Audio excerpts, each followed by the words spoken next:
하나님의 말씀을 들게 하라. 창세기 35장 1절에서 15절 강해. 하나님과 서로의 이름을 부르는 인격적인 관계. 오늘 창세기 35장은 너무나 중요한 개념이 나타납니다. 우리가 믿는 하나님과 우리의 신앙 기독교가 무엇인지에 대한 개념이 나타납니다. 엄밀히 말하면 하나님과의 언약 관계가 무엇이냐, 하나님과의 인격적인 관계의 개념이 무엇인지 그것이 나타납니다. 하나님과의 언약 관계 안에서 인격적인 관계는 무엇인지, 이 때문에 기독교는 다른 종교와 구분이 되는데 어떻게 다른지 결론 부분에서 말씀드리겠습니다. 이 언약적 관계와 인격적인 관계를 이해하려면 창세기 35장의 내용을 충분히 이해하여야 합니다. 그렇지만 전혀 어려운 내용은 아닙니다. 다만 우리가 이것을 무시하고 읽기 때문에 발견하지 못하고 눈에 들어오지 않는 것입니다. 언약 관계가 무엇인지, 인격적인 관계가 무엇인지 이것을 잘 의식하고 읽게 되면 계속해서 이 내용이 반복이 된다라는 것을 알 수 있습니다. 때문에 지난 강의 내용을 한번 살펴보시고 또 오늘의 35장을 한번 살펴보시면 쉽게 이해될 것입니다. 지난 시간에 창세기 34장에서는 세겜에서의 사건을 중심으로 하나님은 어떤 분이신지 그 내용을 다루었습니다. 창세기 34장의 등장인물은 야곱, 세겜, 그리고 야곱의 아들들, 이렇게 각자의 목적과 의도가 모두 다르게 행동하는 이야기였습니다. 그렇지만 이들의 모든 행위의 결말은 결국 하나님께서 목적하시고 의도하신 대로 이루어지게 됩니다. 성경이 말하고자 하는 의도는 결국 인간의 모든 행위의 결말은 하나님께서 이루시는 그 결론으로 가고 있다라고 말씀하고 있습니다. 우리는 모든 것을 이루시는 하나님을 알고 그런 하나님을 만나야 한다는 것이죠. 창세기 34장에서 하나님과 하나님의 언약 백성의 언약과 그 뜻에 대적했던 세겜은 결국 멸망하고 말았습니다. 아브라함에게 약속하셨던 너를 축복하는 자를 축복하고 너를 저주하는 자를 저주하시겠다라는 이 하나님의 언약과 뜻이 이렇게 이루어진 것입니다. 또한 언약의 징표 할례를 이용하여 복수한 시므온과 레위는 징벌을 받아 약속의 땅을 기업으로 받지 못하게 됩니다. 하나님의 뜻을 거역하는 하나님의 백성에게도 하나님의 언약과 신실하심이 이렇게 나타나 증명이 됩니다. 야곱은 세겜에서 정착하고 안정되게 살아가는 것을 의도했습니다. 하지만 하나님께서 의도하시고 인도하시는 목적지는 바로 베델이었습니다. 약속의 땅에 정착하고 그 땅을 이스라엘에게 주시는 것이 하나님의 목적과 의도였죠. 이들의 목적과 의도는 모두 달랐지만 결국 이렇게 하나님의 뜻이 이루어진다라는 내용의 이야기가 바로 34장에서 나타나고 이제 계속해서 창세기 35장에 그 결과가 이렇게 나타나는 것입니다. 사람이 아무리 각자 자신의 뜻과 의지대로 행동은 하지만 하나님의 뜻과 의지에 대항하고 저항한다 해도 결국은 하나님께서 의도하신 대로 이루어질 수밖에 없다라는 것을 보여주는 결론적인 이야기가 창세기 35장의 이야기입니다. 이렇게 야곱은 세겜에서 정착하려고 노력했지만 한 사건으로 인하여 결국 하나님의 뜻대로 어쩔 수 없이 베델로 가게 됩니다. 창세기 35장 1절에 보면 하나님께서는 야곱에게 하나님을 인격적으로 만났던 그 베델로 가라고 말씀하십니다. 그리고 그곳에서 제단을 쌓으라고 말씀하시죠. 제단은 곧 하나님과의 관계입니다. 야곱은 다시 한번 베델에서 하나님과의 인격적인 관계를 회복하는 그 이야기가 오늘 창세기 35장 전반부에 나타납니다. 야곱은 이 하나님의 말씀대로 베델에서 제단을 쌓으려고 길을 떠나려고 합니다. 이 이야기에서 우리는 야곱이 어떻게 하나님과의 인격적인 관계를 회복하는지 그 내용을 중심적으로 보아야 합니다. 2절에 보면 야곱은 온 가족과 노비까지도 이방신을 버리고 의복을 바꾸어 입고 정결하게 하라 이렇게 말합니다. 그리고 4절에 보면 세겜 근처 상수리 나무 아래 모든 이방신들과 귀고리들을 묻어버립니다. 이러한 행위는 하나님과의 관계에 있어서 매우 중요한 것입니다. 하나님과 우리의 인격적인 관계를 방해하는 그 어떤 것이라도 제거해야 한다라는 첫 번째 단계입니다. 하나님과의 관계를 회복하고 더 확고히 하기 위해서는 하나님의 말씀에 순종해야 합니다. 그 하나님과 함께하기 위하여서는 바로 베델로 가야 하는 것이죠. 이 베델은 약속의 땅이고 하나님께서 임하시고 함께 하시는 아주 상징적인 그런 장소입니다. 그곳 베델로 가기 전에 야곱과 그 식구들은 모든 우상과 부적으로 쓰이는 귀걸이까지 땅에 묻어 제하여 버립니다. 라헬이 아버지에게 가져왔던 우상, 또 세겜 지역 사람들이 풍요의 신으로 섬겼던 우상들, 그리고 자신들을 보호하고 건강과 축복을 주는 부적들까지 모두 버려야 했습니다. 하나님을 우상으로 만드는 그 어떤 것이라도 버려야 했던 것이죠. 또 정결 의식을 행하고 옷을 갈아입습니다. 한국도 비슷한 의식이 있습니다. 목욕을 하고 깨끗한 새 옷을 입는 의식이 있죠. 새 옷을 입는 것은 새로운 신분을 상징하는 것입니다. 이전에 살던 삶과 신분을 버리고 새로운 삶과 새로운 신분으로 몸과 마음과 그리고 그 삶까지 새롭게 헌신하겠다라는 의미가 있는 행위입니다. 그런데 이렇게 야곱은 하나님과의 관계의 회복을 위해서 우상을 버리고 온전히 하나님께 헌신했습니다. 하나님과의 인격적인 관계를 방해하는 모든 것을 버리고 이렇게 회복한 것이죠. 그러자 하나님께서는 5절에 야곱을 다른 부족으로부터 보호하십니다. 세겜이 전멸당한 보복을 야곱에게 할 수 있었지만 하나님께서 개입하셔서 그렇게 하지 못하게 직접 막아주셨다. 성경은 이렇게 말씀합니다. 오늘날 우리에게도 이 말씀은 적용이 됩니다. 하나님을 믿고 하나님을 따르며 우리는 베델의 삶을 산다고 마음먹고 그렇게 살아가지만 현실은 어쩌면 우리의 우상과 귀걸이를 하나님이라고 믿고 그렇게 사는지도 모릅니다. 우상을 섬기는 세상 종교도 건강하고 물질적 축복을 받고 출세하고 잘 먹고 잘 살고 죽어서도 잘 먹고 잘 사는 그러한 방법을 가르쳐주고 그것을 추구합니다. 오늘날 우리의 기독교와 뭐가 다른가요? 이단들이나 타 종교에서도 이런 것들을 추구합니다. 오늘날 한국 교회에서도 이러한 우상과 귀걸이들이 너무 많다. 저는 이렇게 생각을 합니다. 기도 많이 하고 착하게 살고 남을 도우면서 선을 쌓고 열심히 예배드리고 그렇게 살면 된다. 이렇게 말합니다. 그러면 축복받는다고 말합니다. 하지만 기독교는 그런 종교가 아닙니다. 예수님을 믿고 하나님을 믿는 것은 종교의 행위로 믿는 것이 아니라 믿음으로 언약 관계 안에서 맺어진 인격적인 관계가 바로 기독교의 본질입니다. 성경은 어떻게 말하는지 구절을 보겠습니다. 야곱이 밧단 아람에서 돌아오매 하나님이 다시 야곱에게 나타나사 그에게 복을 주시고 이렇게 되어 있습니다. 얼핏 보면 우상을 버리고 하나님께 헌신하니까 하나님이 복을 주셨구나 이렇게 보일 수 있습니다. 여기까지만 보면 세상 종교와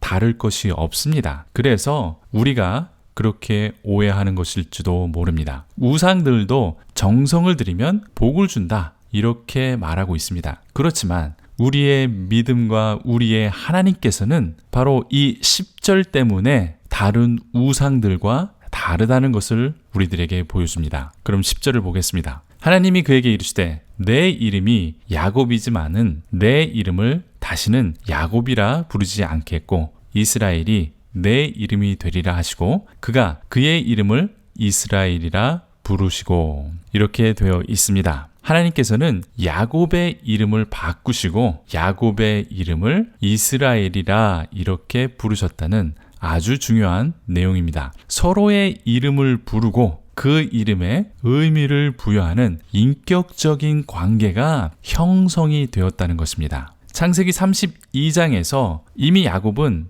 이스라엘이라는 이름을 받았습니다. 그런데 35장에서 다시 한번 이스라엘이라는 이름을 또 받습니다. 그럼 이 두 이름 이스라엘이 무엇이 틀린가? 32장에서는 발꿈치를 잡는 자 야곱, 축복을 잡으려는 야곱, 사기꾼 야곱, 교활한 야곱이 이제는 그 투쟁으로 하나님과 사람을 이긴 이스라엘이 되었습니다. 그래서 그 이름의 의미가 하나님과 사람을 이긴 자 이스라엘이 된 것입니다. 이렇게 이스라엘이라는 의미가 정의가 됩니다. 야곱은 하나님의 백성이 되기 위해서 하나님과 사람들 사이에서 처절하게 싸우고 하나님의 언약 백성이 된 야곱의 삶이 바로 이스라엘인 것이죠. 하나님과 사람을 이겼다라는 의미에서 이스라엘이고, 하나님과 사람을 이겼다라는 해석은 제 해석이 아니고 성경이 그렇게 창세기 32장에서 말씀하고 있습니다. 지난 제 강해 32강 강해를 참고하시면 자세한 내용이 나타납니다. 이렇게 부정적인 의미도 포함된 이스라엘의 의미는 이제 우리가 현재 알고 있는 그러한 뜻으로 변하게 되는데, 그것은 바로 오늘 창세기 35장의 본문 말씀에서 그 의미가 바뀌게 됩니다. 이제는 긍정적인 의미에서의 이스라엘로 바뀝니다. 이스라엘에서 그 주어가 이스라엘이라는 단어 중에서 그가라는 의미의 단어가 주어가 되면 그가 하나님을 이긴다라고 해석됩니다. 그런데 이제 그 주어가 엘, 하나님으로 바뀌게 됩니다. 그래서 이제 엘, 하나님께서 이기신다, 그런 의미가 된 것이죠. 이제 야곱의 삶은 하나님께서 다스리게 된다, 그런 의미까지 포함되는 것입니다. 이게 왜 중요하냐? 서로에게 의미 있는 이름을 부른다는 것입니다. 앞에서 말씀드렸듯이 세상 종교와 기독교가 여기에서 차이가 납니다. 우상들은 사람의 이름을 부르지 않습니다. 다시 말하면 이스라엘과 하나님은 이제 서로의 이름을 부르는 인격적인 관계가 되었다는 것입니다. 하나님은 야곱을 이스라엘이라고 부르고, 이스라엘은 하나님을 전능하신 하나님이라고 부르는 것입니다. 이러한 관계는 서로의 의무를 주고받는 계약적인 관계가 아니라 서로가 서로를 인격적으로 알고 사랑하는 언약 관계가 되었다는 것입니다. 우상은 열심히 기도하면 축복해 줄게, 이렇게 말합니다. 남들이 하지 못하는 헌신을 하면 소원을 들어줄게. 헌금을 많이 하면 100배, 1000배로 다시 돌려줄게. 선한 일을 하면 천국에 보내줄게. 이런 식으로 무엇을 하면 무엇을 주는 그런 계약 관계입니다. 무엇인가를 해야만 받을 수 있고 누릴 수 있는 것입니다. 그렇지만 하나님은 우상이 아니라 살아계신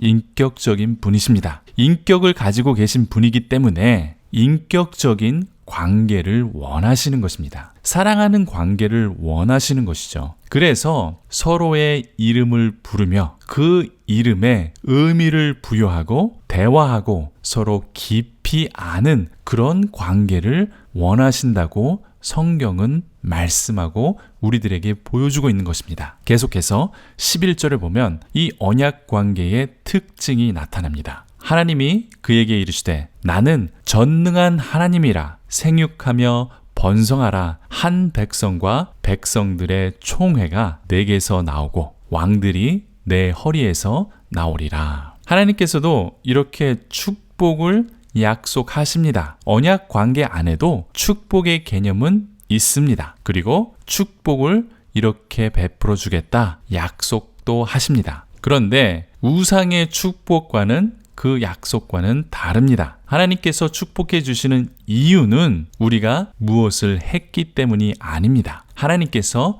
야곱과 우리를 왜 축복해 주십니까? 11절에 나는 전능한 하나님이라. 내가 전능한 하나님이니까 너와 내 후손에게 축복을 주겠다, 이렇게 말한 것이죠. 내가 전능한 하나님이기 때문에 한 나라, 즉 이스라엘이 나오고 다른 여러 나라들이 나올 것이며 그 중에 왕들이 나올 것이다, 이렇게 축복해 주십니다. 하나님은 왜 이렇게 축복을 해주시죠? 기도를 많이 했기 때문인가요? 헌금을 많이 했기 때문에 그렇습니까? 아니면 예배를 잘 드리고 예배를 많이 드렸나요? 아닙니다. 분명히 말하죠. 나는 전능한 하나님이시기 때문입니다. 전능하신 하나님의 이름을 부르고 이스라엘이라는 이름을 서로 부르며 인격적인 관계가 형성되었기 때문입니다. 이것이 언약 관계이고 인격적인 관계이기 때문입니다. 좀 더 쉽게 말씀드리겠습니다. 여러분은 여러분의 자녀를 사랑하십니까? 그럼 왜 사랑하시죠? 공부 잘해서요? 말 잘 들어서요? 심부름 잘하고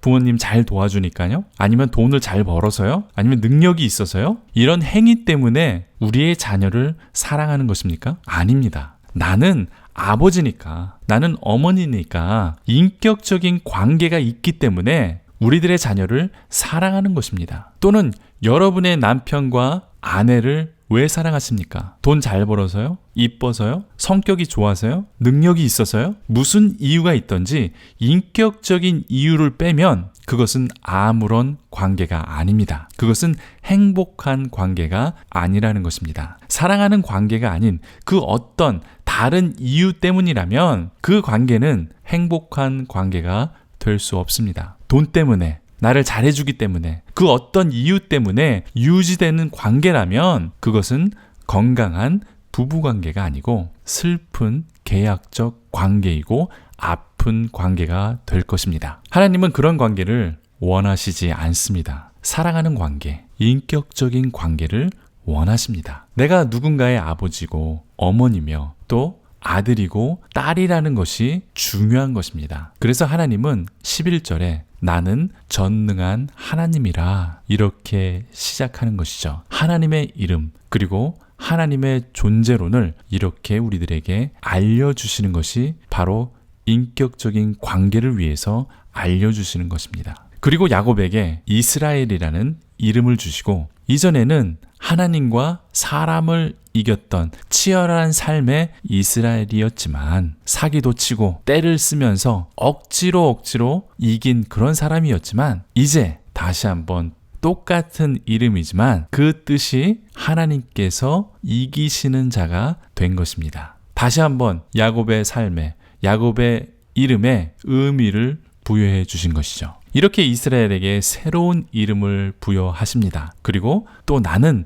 전능한 하나님이라고 그 이름을 밝히십니다. 서로의 이름을 부르는 인격적인 관계가 바로 베델에서 회복되고 세워진 것입니다. 이 뜻을 이루기 위하여 하나님께서는 야곱에게 바로 세겜을 떠나서 베델로 가라 이렇게 말씀하신 것이죠. 야곱은 세겜에서 잘 먹고 잘 사는 것에 만족했습니다. 하지만 하나님께서는 더 크고 놀라운 계획을 베델에서 계획하고 계셨습니다. 하나님은 언약관계 안에서 하나님의 백성을 만드시고 생육하고 번성하게 하시려고 야곱을 베델로 인도하셨습니다. 하나님께서는 야곱과의 인격적인 관계를 회복하시고 이스라엘이라는 새로운 의미를 부여하시고 이스라엘을 통하여 온 세상을 축복하시고 그리고 이스라엘 다윗의 후손으로 나타나실 예수 그리스도를 통하여 온 세상을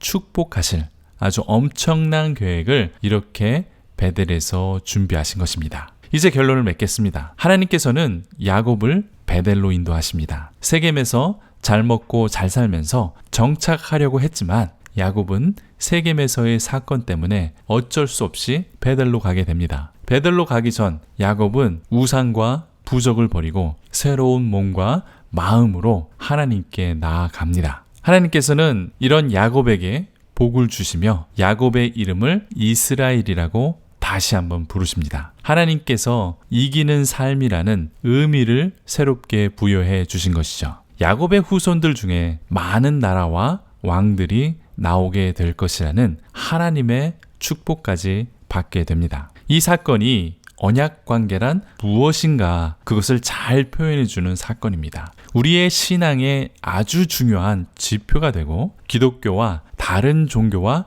구분하는 아주 중요한 개념이 여기에 나타납니다. 때문에 우리는 이 이야기를 통하여 우리의 신앙을 돌아보아야 합니다. 우리의 믿음은 하나님과의 인격적인 관계 안에 있습니다. 하나님이 우리의 이름을 부르시고 우리의 이름에 의미를 부여해 주십니다. 또 우리는 하나님의 이름을 부르고 그 이름이 어떤 분이시고 어떤 하나님이신지 그 의미를 알게 됩니다. 이렇게 인격적인 관계가 하나님과 우리 사이에 형성이 되는 것이죠. 이러한 언약 관계 안에서 인격적인 관계가 형성이 되면 축복은 자연스럽게 선물로 우리의 삶 속에 주어지는 것입니다. 하나님께서 우리가 생육하고 번성하게 될 것이라고 약속하셨습니다. 왜냐하면 우리는 하나님의 자녀이기 때문입니다. 다른 어떤 이유도 없습니다. 하나님이 우리를 사랑하시기 때문에 그것밖에는 없는 것이죠. 저와 여러분은 이런 하나님과의